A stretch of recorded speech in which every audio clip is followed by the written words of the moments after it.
Hello అందరూ బాగున్నారా? Welcome back to my channel Sheeba's cooking aroma. ఈరోజు రెసిపీ ఏంటంటే వైట్ పెప్పర్ చికెన్ చేసి చూపిస్తున్నాను. డైట్ చేసే వాళ్ళకి ఇది చాలా మంచి రెసిపీ. సో ఇప్పుడు ఏంటంటే వెదర్ అంతా బయట చల్లగా ఉంది కాబట్టి నేను పెప్పర్ చికెన్ చేసి చూపిద్దామని. ఇది different variety of pepper chicken.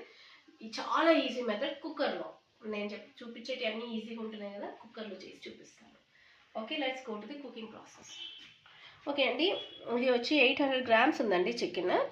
So దీనికి నేను ఒక 1 మీడియం సైజ్ టమాటో, ఓకే, ఒక మీడియం సైజ్ ఆనియన్, మళ్ళీ అన్నీ నేను డైరెక్ట్గా వేసి కుక్కర్ పెట్టేస్తాను. ఇది ఒక 1/2 టేబుల్ స్పూన్ అంత సాల్ట్ కొంచెం తక్కువ వేసుకుంటున్నాను. ఇది 1/2 టేబుల్ స్పూన్ అంత జింజర్ గార్లిక్ పేస్ట్, ఇంకోటి ఇది ఇప్పుడే అంటే ఫ్రెష్గా దంచి పెట్టిన మిరియాలు. ఓకే, తర్వాత దీనికి నేను చెప్పాను కదండి, ఎక్కువ ఆయిల్ అస్సలు పట్టదు. 1 and 2 అంతే అండి.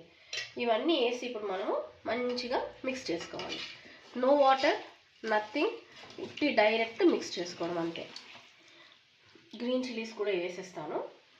ఇది లాస్ట్కి మాత్రం ఇది ఒకటి.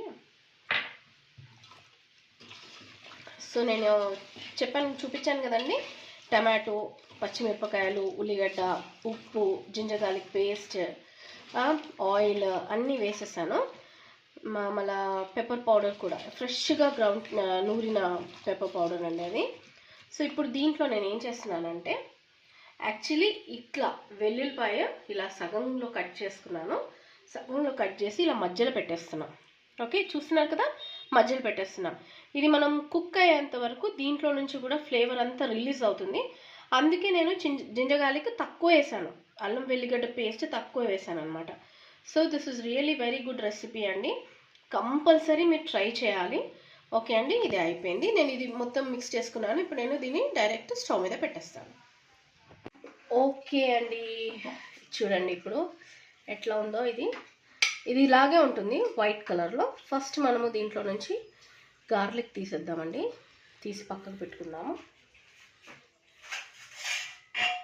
ఈ గార్లిక్ ఫ్లేవర్ ఏమన్నా ఉంటుందా? ఒకసారి మీరు మస్ట్ ట్రై అండి, కంపల్సరీ మీరు ఒకసారి ట్రై చేయండి. చూసారా, ఇప్పుడు ఇలాగే ఉంటుంది.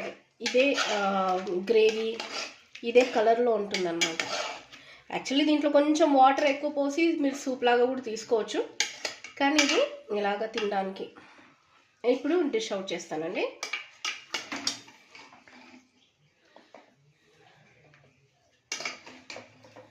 ఈ డైట్ రెసిపీ అయితే చెప్తున్నానండి, ఎవరన్నా డైట్ చేసేవాళ్ళు, జిమ్కి వెళ్ళేవాళ్ళు కంపల్సరీ మీరు ఇది ఒకసారి ట్రై చేయండి.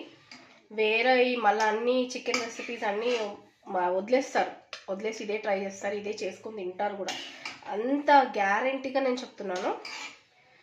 సో ఇది అండి మన రెసిపీ. సో లాస్ట్కి మనము గార్లిక్తో గార్నిష్ చేద్దాం. ఎంత బాగుంటుంది తెలుసా ఈ గార్లిక్. అసలు టేస్ట్ చేయండి ఒకసారి, కంపల్సరీ ఒకసారి ట్రై చేయండి. ట్రై చేస్తేనే మీకు నేను చూపించే రెసిపీస్ అనేవి మీకు అర్థమవుతుంది. అది దీంట్లో ఉన్న ఫ్లేవర్స్ కానీ టేస్ట్ కానీ మీకు అర్థమవుతుంది. లేకపోతే వేస్ట్ అండి, మీరు ట్రై చేయలేదనుకోండి అలాగుంటుంది అంతే. ట్రై చేయండి. ఇది అండి recipe. So this is pepper chicken white. అంటే పెప్పర్ చికెన్ మనం చాలా సార్లు ఏం చేస్తామంటే ధనియాలు, జీలకర్ర, అది కూడా నేను చేసి చూపిస్తాను. సో ఆ రెడ్ కలర్లో మనకి డ్రైగా రోస్టెడ్ లాగా చేసుకునేది అది వేరు ఉంటుంది. ఇది వైట్ పెప్పర్ చికెన్ టైప్లో వస్తుంది అనమాట. సో ఇది అండి చికెన్. ప్లీజ్ అండి దయచేసి నా ఛానల్ని లైక్ చేయండి, షేర్ చేయండి, సబ్స్క్రైబ్ చేసుకోండి, నోటిఫికేషన్ బటన్ ఆన్ చేయండి. లైక్ చేయండి అండి. లైక్స్ అయితే అస్సలు రావటం లేదు. చాలామంది చూస్తున్నామని చెప్తున్నారు, లైక్ చేస్తున్నామంటున్నారు. 187 సబ్స్క్రైబర్స్ ఉన్నారు, హార్డ్లీ 10-12 అట్లా వస్తున్నాయి. మళ్ళీ చెప్తున్నాను అని అనుకోకండి, కానీ లైక్ చేస్తేనే నలుగురికి వెళ్తుంది నా వీడియో. మీ సపోర్ట్ ఒక లైకే కదండి, దానివల్ల ఒకరు చాలా మోటివేట్ అవుతారు కాబట్టి I will get motivated. Please. Okay అండి, థ్యాంక్ యూ.